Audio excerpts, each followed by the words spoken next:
말씀은 우리가 잘 아는 무화과 나무 사건이죠. 무화과 열매를 드시려다가 없어서 나무를 저주하신 일인데, 이 사건만 딱 떼어놓고 보면 참 특이한 사건입니다.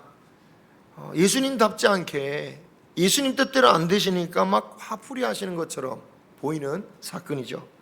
특히 마가복음을 보면 이때가 무화과 열매가 맺어질 때가 아니라고 했음에도 불구하고 나무를 저주하셨다라는 거, 이걸 도대체 어떻게 이해되느냐.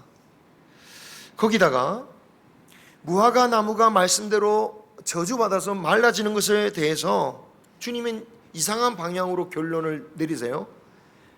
너희도 무엇이든지 믿고 구하면 산이라도 옮길 수 있다.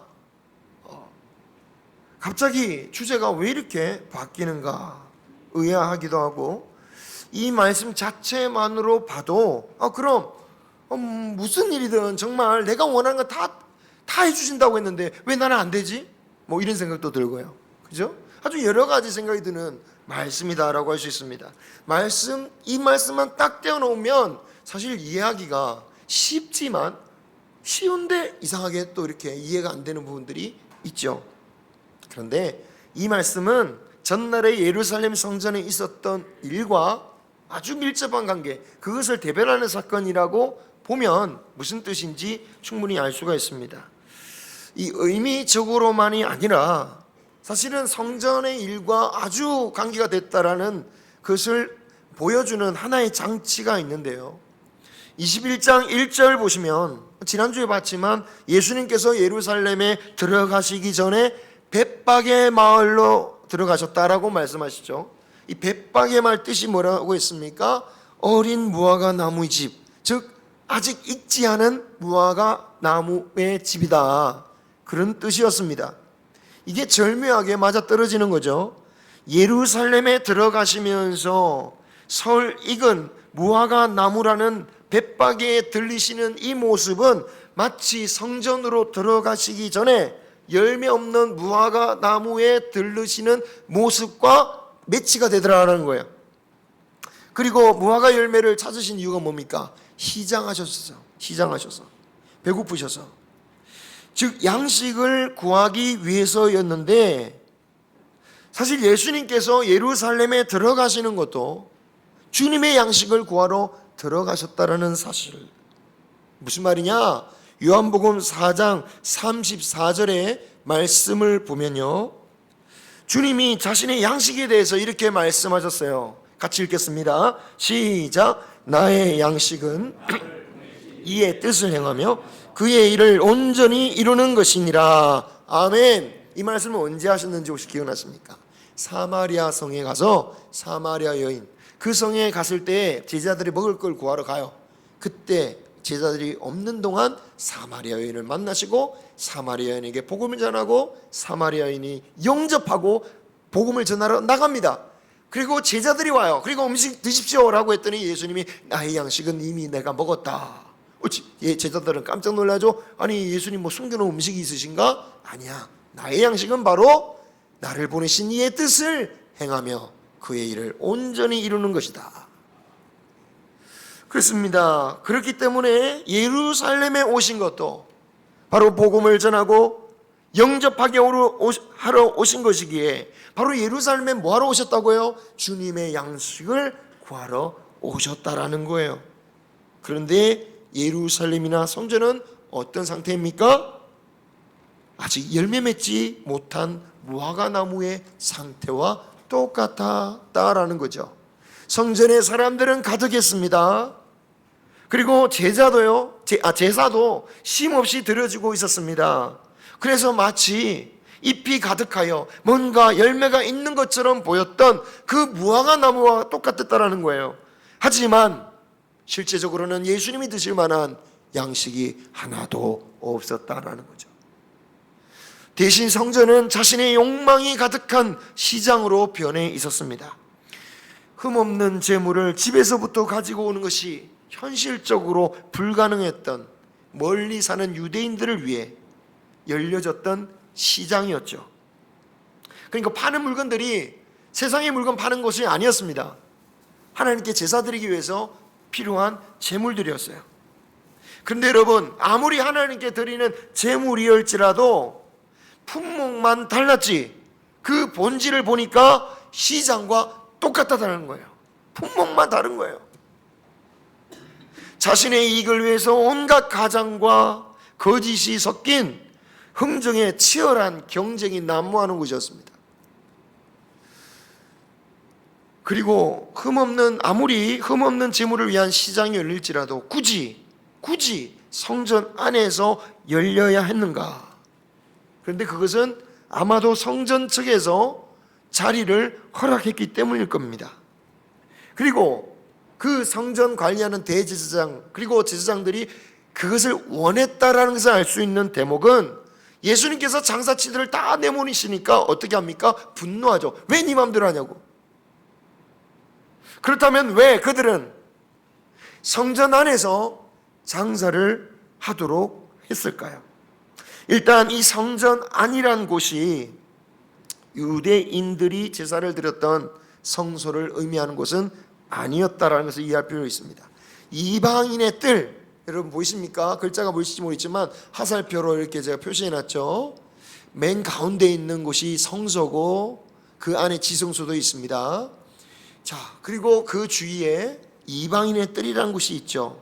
이방인의 뜰이란 곳은 원래 솔로몬에게 하나님께서 지으라고 했던 그 성전의 설계도에는 없던 곳이었습니다. 그래서 구약의 기준으로는 성전이 아니다라고 하는 주장도 있는가 하면 그래 예수님이 성전이라고 하니까 아니다. 솔로몬 시대 때도 있었다. 성경에만 없었을 뿐이다 라고 하는 주장도 있습니다.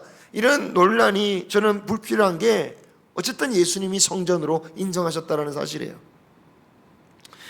이방인의 뜰이라고 말한 것은 말 그대로 이방인들을 위한 공간인데요, 그렇다고 믿지 않는 이방인들이 들어올 수 있는 곳이 아니고 유대교로 개종했지만 아직은 성소로 들어갈 수 있을 만큼 할례를 받지 아니한 이방인들, 개종한 이방인들을 그들이 와서 제사를 드리는 곳이었습니다. 그래서 유대인들이 생각하기에는 정통 유대인들이 제사를 드리는 이 성소나 이런 지성사의 중요성에 비해서 떨어진 곳이라고 할 수 있겠죠. 대제사장들과 장로들은 바로 이곳을 성전 공사 사업에 필요한 재정을 충당하려는 목적으로 장터를 열어준 곳으로 보입니다. 당시 성전은 오래전부터 증축 공사가 한창이었어요. 예수님이 태어나시기도 훨씬 이전에 그 아기 예수님을 죽이려고 했던 헤롯 왕,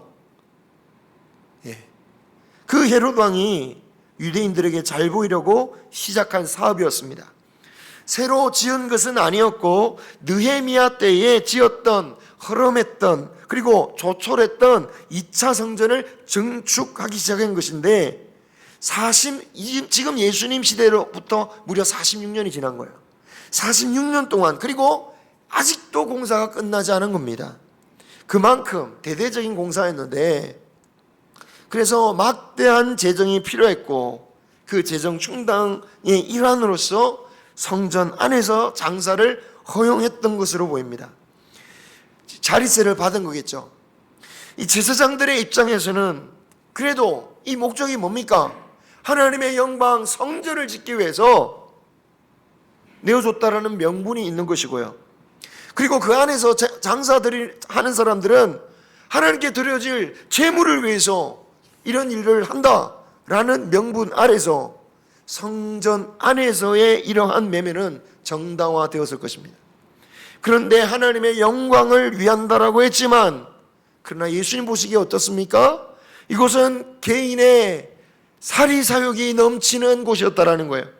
자신의 입속을 챙기는 소굴이 되고 말았다라는 거죠. 그러면 주님은 그들이 입속을 챙긴다고 분노하셨을까요? 그런데 아무리 분노하실지라도 예수님의 이 분노를 보면 거의 폭력이죠, 폭력. 그죠? 물건을 막 뒤엎고 노끈으로 때리고 쫓아내셨으니까 폭력이죠. 이해가 안 되는 거예요. 예수님 십자가에서는 어떤 모습이셨습니까? 예수님을 못 박이고 예수님을 조랑하고 예수님을 비난하는 그 사람들에 대해서 주님은 원망하시기는커녕 저들의 죄를 용서해달라고 하셨습니다. 그랬던 주님께서 왜 성전에서는 그 장사하는 광경을 보시고 참지 못하시고 분노하시고 쫓아내시냐라는 거예요. 무슨 말입니까? 십자가의 예수님도 이거는 용서하지 못할 일이라는 거예요. 우리가 경계해야 될 사건이다라는 겁니다. 주님께서 분을 내시는 이유를 직접 밝히십니다. 13절 기록돼 봐. 내 집은 기도하는 집이다. 그렇다면 성전에서는 기도 외에는 아무것도 해서는 안 되는 것입니까?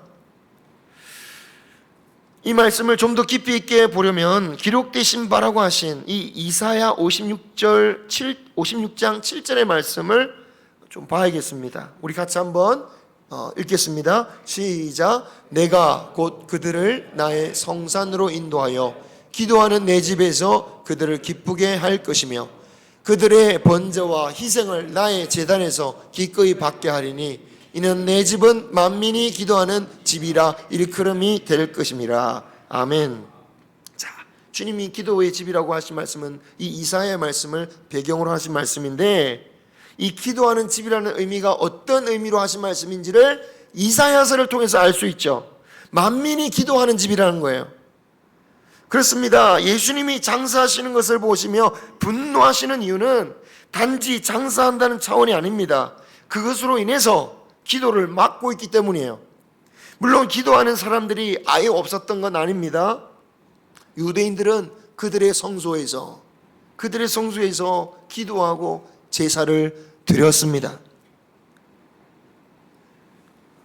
시장과 상관없는 유대인만이 들어갈 수 있는 그 성소에서, 대제사장만이 들어갈 수 있는 지성소에서 거룩한 제사는 드려지고 있었다라는 거예요. 그런데 주님은 성전은 유대인만 기도하는 것이 아니라 만민이, 즉 성전에 온 모든 자들이, 특히 이방인들까지라도 기도해야 하는 곳이다라는 거예요. 나만 잘 믿으면, 나만 은혜 받으면, 우리만 은혜 받으면, 우리끼리 은혜 받으면 되는 것이 성전이 아니고 교회가 아니고 모든 사람이 나와서 기도하는 곳이어야 한다. 자, 그런데 만민이 기도하는 집이다 라는 표시를 보시면 각주가 달려있죠. 여러분 성경에도 다 달려있습니다. 자, 이 각주의 뜻이 뭐냐? 그 각주에 있는 그 구절을 또 다른 성경 버전을 보면 만민이, 다 같이 시작, 만민을 위하여 기도하는 집이다. 그러니까 만민이 기도한다는 말 속에 사실 이미 만인을 위한다는 의미가 들어있습니다. 만인이 와서 기도하는 곳이니까 만인이 돌아오기를 기도해야겠죠. 그러니까 교회는, 성전은 만민을 위한 교회, 그런 교회가 되어야 되고 성전이 되어야 되는데, 지금 이 성전 안에서 벌어지고 있는 일들이 무엇이냐라는 거예요.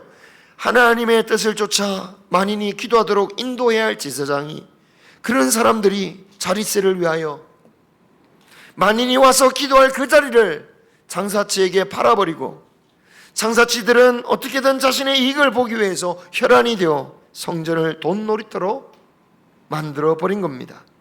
그래서 주님은 그들을 향해 너희가 강도의 소굴을 만드는도다 라고 말씀하세요. 자, 이 말씀 또한 예레미야 7장 11절 말씀을 인용하신 것인데요.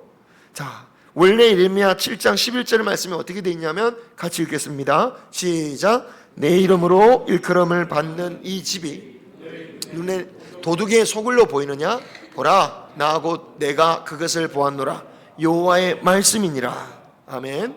그러면 예레미야는 도대체 그때 당시 이스라엘 백성들이 어떤 식으로 예배를 드렸기에, 어떤 제사를 드렸기에 이렇게 강도의 소굴로 이들이 보이느냐라는 말을 했을까요? 그 앞에 구절을 보면 아시겠죠? 7장 9절입니다. 같이 읽겠습니다. 시작. 너희가 도둑질하며 살인하며 간음하며 거짓 맹세하며 바알에게 분향하며 너희가 알지 못하는 다른 신들을 따르면서, 10절입니다. 내 이름으로 일컬음을 받는 이 집에 들어와서 내 앞에 서서 말하기를 우리가 구원을 얻었나이다 하느냐. 이는 이 모든 가증한 일을 행하려 함이로다. 한마디로 자신의 욕망을 위해서 세상에서는 온갖 악한 일을 다 하면서 다른 우상을 섬기는 것도 마다하지 않으면서 성전에 와서는 우리가 주 앞에 제사 드리오니 주여 우리는 하나님의 백성입니다, 우리가 구원을 받았습니다 라고 떠드는 이 자들을 가리켜서 강도의 소굴로 만드느냐. 근데 여러분, 예수님 시대 때는 좀 다르지 않습니까? 예수님 시대 때 제사장들이, 장사치들이 무슨 바알 우상을 섬기는 것도 아니고 특별한 악행을 행하는 것도 아닌데 하나님께 드릴 제물을 위해서 이렇게 한 것인데 왜 이 말씀을 인용하시냐라는 거예요. 바알을 섬기는 것은 아니지만 사실은 자신의 욕망을 앞세우는 일하는 것 자체가 바알 우상을 섬기는 것과 같다라는 거예요. 하나님이나 제사를 이용하여 자신들의 욕망을 채워주고자 하는 것은 결국 하나님의 전 앞에서 우상을 섬기는 일이나 똑같다라는 겁니다. 바알이 물질의 신이죠. 사실 세상의 대부분의 우상들이 물질의 신들입니다. 물질을 신처럼 여기는 건 지금도 마찬가지죠. 그래서 여전히 지금도 이 교회 안에, 이 현대 이 교회 안에 물질이 우상이 되어 하나님을 섬긴다고 하지만 실질적으로 물질이 우상되어서 하나님의 말씀을 따르지 않고 돈의 법칙, 돈의 그 가치관, 그것 따라 움직이는 경우가 얼마나 많은지 모르겠습니다. 주님은 교회가 절대로 바알을 섬기는 소굴이 되어서는 안 된다. 교회 안에서 진리를 위한 싸움은 있어야겠지만 서로 이권을 위해서 재정 문제를 가지고, 물론 재정 문제도 의회에 관련된 거면 모르겠지만 누가 더 차지하고 누가 더 혜택을 보냐 이런 문제로 싸우면, 그래서 아무리 설교 시간에 하나님 말씀 듣더라도 하나님 말씀은 말씀이고 하나님의 사랑은 사랑이고 아무 의미 없이 되어버린다면 그 교회는 어떤 곳이다? 강도의 소굴이다. 강도의 소굴. 하나님의 교회를 빼앗아버린 거다. 강도들의 모임이다라는 것입니다. 주님이 사랑하시는 교회가 되기 위해서는 기도의 집, 그것도 만인이 기도하는 집이 되어야 됩니다. 여러분, 만인이란 무슨 말일까요? 그 숫자의 의미만은 아닙니다. 오늘 14절 말씀을 보시면 장사치를 내쫓으시니까 주님께 나오는 자들이 있습니다. 누구냐? 맹인과 저는 자들이 나올 때 주님께서 고쳐주셨다. 이 맹인과 다리 저는 자는요, 이스라엘 사회에서 소외받는 사람들의 대표격입니다. 제가 띄우진 않았지만 레위기 21장 18절에 보면 아론의 자손 중에 다리를 저는 자 맹인은 제사장이 될 수 없다. 하나님께 가까이 할 수 없다. 그런 제사장으로서의 자격을 주셨는데 이게 나중 후대로 넘어가게 되면 사무엘하 5장 8절에 보면 다윗 시대인데 맹인과 다리 저는 사람들은 왕궁에도 들어오지 못한다. 점점 그 의미가 광범위하게 팽창되어져 결국은 소외받는 사람들, 하나님의 모임에 뭔가 문제 있는 사람들, 뭔가 죄를 지었으니까 저러지, 뭔가 문제가 있으니까 저러지, 하나님께서 저런 복을 주셨지 라고 하는 사람들로 분류되어지기 시작했다는 거예요. 그 사람들이 장사치를 몰아내니까 예수님께 나왔어요. 그러므로 주님이 말씀하신 만인이란 누굽니까? 바로 이렇게 흠이 있다고 배척받고 소외받던 이들까지 누구라도, 숫자의 의미라기보다는 누구라도, 멸시받는 누구라도 와서 주 앞에 기도하고 하나님 앞에 은혜 받아야 되는 곳이 교회가 되어야 된다. 그것을 말씀하신 겁니다. 그런데 이런 사람들이 기도해야 할 곳을 시장터로 만들어버리고 빼앗아 버리니까 주님께서 분노하시는 거예요. 참지 못하시는 거예요. 자신을 십자가에 못 박아도 참으셨던 주님이 나의 전에 와서 은혜 받으려고 하는 자들을, 그 자리를 빼앗아버리고 은혜를 빼앗아버리고 그런 짓을 하는 자들을 용서하지 못하겠다는 거예요. 여러분, 주님이 원하시는 성전은 바로 그런 모습입니다. 그리고 주님이 바로 그런 성전이 있습니다. 그래서 우리가 주님이 분노하신 것을 더 명확하게 알 수 있는데, 주님이 세우시고자 하는 성전은 바로 자신이신 예수 그리스도지요. 또한 교회는 주의 몸이기에 교회도 성전에 속한 것입니다. 주님이 아끼신 것은 그 악한 헤롯이 유대인들에게 잘 보이려고 엄청난 공사를 벌였던 그 건물 성전은 아니었습니다. 오히려 그 성전에 대해서는 부정적이셨죠. 그것을 허물면 내가 3일 만에 세우리라고 하셨습니다. 그런데 그럼에도 그 헤롯 성전 안에서 성전을 정리하신 것은 장차 세워질 새로운 성전, 예수 그리스도를 머리로 삼는 교회가 욕망의 장터가 되어서는 안 된다라는 것을, 하나님이 원하시는 교회는 참으로 많이 와서 누구라도 와서 기도하고 은혜 받아야 되는 곳임을 말씀하신 것입니다. 그런데 이것을 이해하지 못한 유대인들은 뭐랍니까? 아니, 헤롯도 성전을 짓는데 46년 걸렸는데 네가 뭔데 말이 되겠느냐. 여러분, 46년이 되든 50년 100년이 걸리든 그 성전 안에서 자기 욕망만 채우는 이들로만 가득하다면 그 성전은, 그 교회는 아무 의미가 없다는 사실입니다. 여러분, 헤롯이 유대인들에게 잘 보이기 위한 욕망으로 시작했던 성전 공사는요, 기원전 20년에 시작하여서 기원 후 64년 84년간 이루어져요. 성경에도 그 성전이 얼마나 멋있는지 사람들이 감탄하고 예수님 막 감탄하는 모습이 나오죠. 당시 지중해 근동 지역에서는 최고의 건축물이다, 뭐 이런 얘기가 있을 정도로 멋지게 지었다고 합니다. 하지만 완공 후 불과 7년 만인 기원 후 70년에 로마에 의해서 예수님의 연대로 돌 위에 돌 하나 얹혀지지 않을 만큼 파괴되어지니 주님의 말씀, 주님의 예언 그대로였습니다. 자기 욕망의 수입으로 세워진 성전, 그런 교회, 그런 성전 하나님이 받지 않으신다는 것을 성전을 통해서 그대로 보여주신 거죠. 성전으로서 우리 교회는 만인을 위해서 또는 만인이 와서 기도하는 교회가 되기를 소망합니다. 나만 은혜 받으면 되는 것이 아니라, 우리끼리 모이는 교회가 되는 것이 아니라, 나의 것을 차지하기 위해서 경쟁하고 치열히 다투는 그런 교회가 아니라, 만인을 위해서 만인이라도 와서 기도할 수 있는 교회. 이것이 무화과 나무가 저주받아야 했던 사건의 의미입니다. 그런데 이런 의미에서 갑자기 믿고 의지하면 산이라도 옮겨질 수 있다라는 말씀으로 결론을 내리시는 이유는 무엇일까요? 다시 한번 읽어보겠습니다. 시작. 너희가 기도할 때에 무엇이든지 믿고 구하는 것은 다 받으리라 하시니라. 아멘. 분명히 주님은 기도의 응답의 비결로서 말씀을 주셨습니다.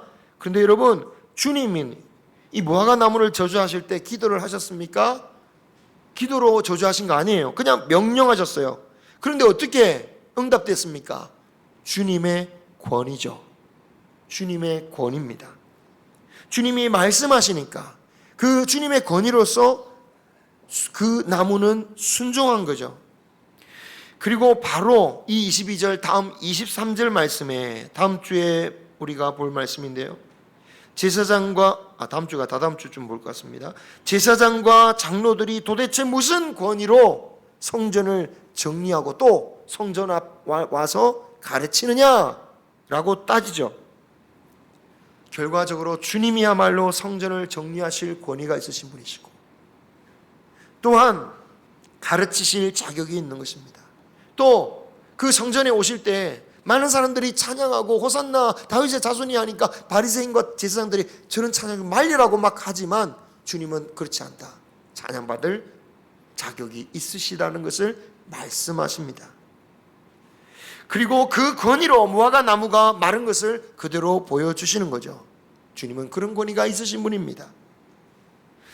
그런데 주님은 제자들에게 믿고 의심하지 않으면 그대로 된다라고 말씀하셨죠. 이 말씀은 결국은 예수님의 권위에 따라, 그 권위를 믿고 인정하고 그에 따라 믿고 의심하지 않고 구할 때에 그대로 된다는 것입니다. 내가 원하는 대로 다 될 것이라는 의미가 아니라 주님의 권위를 순종하며 인정하며 엎드리며 의심하지 말고 믿고 기도하면 주님의 그 기도에 주님의 권위가 실려서 응답되어진다라는 것입니다. 여러분, 그 뜻을 따르지 않으면서 그 권위를 인정하지 않으면서 그래 내가 원하는 대로 다 구하면 된다고 했으니 오늘 성전에서 제가 장사할 테니까 오늘 매상 많이 올려주십시오. 비둘기 많이 팔리게 하십시오. 좀 문제가 있는데 이 문제가 발견되지 않고 좀 흠 있는 것까지 다 팔리게 해주십시오 라고 기도하면 그게 하나님께서, 예수님께서 들어주실 만한 기도가 되겠습니까? 아니겠죠. 여러분, 주님의 권위를 믿으시기 바랍니다. 여러분을 사랑하신다는 말씀, 여러분을 보호하신다는 말씀, 우리와 함께 하신다는 그 말씀의 권위를 믿고 구하고 기도하시기를 바랍니다. 그리고 우리의 인생을 어떻게 인도하시는지, 때로는 하나님 왜 이렇게 하십니까? 이렇게 하면 안 될 것 같은데요. 아니, 주님의 권위를 인정하시고 받아들이시고 찬양할 수 있는 우리 모두가 되기를 소망합니다. 그래야면 지금 깨닫지 못할지라도 주님의 권위는 믿고 의심할 바가 없음을, 나를 사랑하신다는 그 말씀을 반드시 이루시는 그 권위의 주님임을 우리가 고백하고, 우리는 오직 만인을 위해서 모든 사람이 와서 주 앞에 기도할 수 있는 교회가 우리 성도님들이 되시기를 주님의 이름으로 축원합니다. 기도하겠습니다.